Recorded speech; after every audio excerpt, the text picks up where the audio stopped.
Okay, so this is a response to something that is a very popular parable, or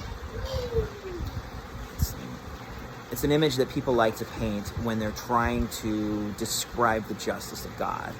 And I've heard this story told a billion times, a billion different ways, applying to a billion different things. But this is what I want to get to. So the story goes, there's a man whose son is on trial, and his son has committed some horrible, bad thing and deserves going to prison.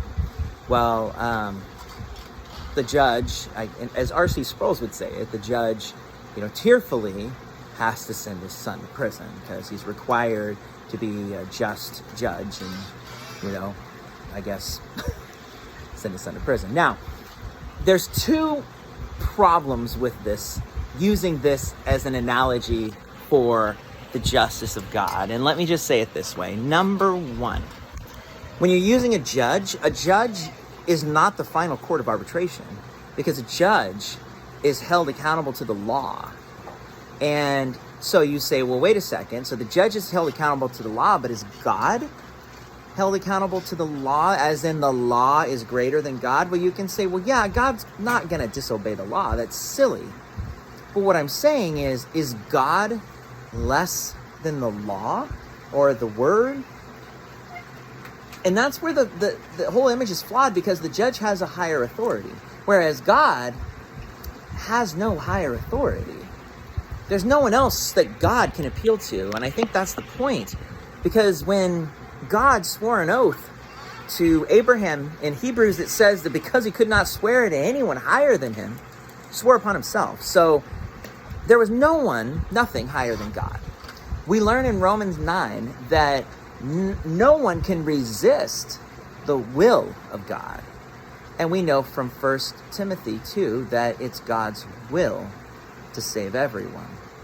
So your analogy of a judge, R.C. Sproul, does not work, because a judge is still held accountable to higher authority. Interestingly enough, in that same scenario, that judge is held to a higher authority, which is the law, which our law in America is based upon the laws of God, which were given to Moses by God. So the final court of arbitration, yes, is the word of God for us, but God is God. Jesus said it this way: the Pharisees knew the law, but they didn't know him. They knew the words. They didn't know the living person who gave those words. That's the important part in the scenario. A lot of people struggle with the concept of everyone being saved because they think in terms of a God who, as some older church fathers believed, owed a ransom to Satan.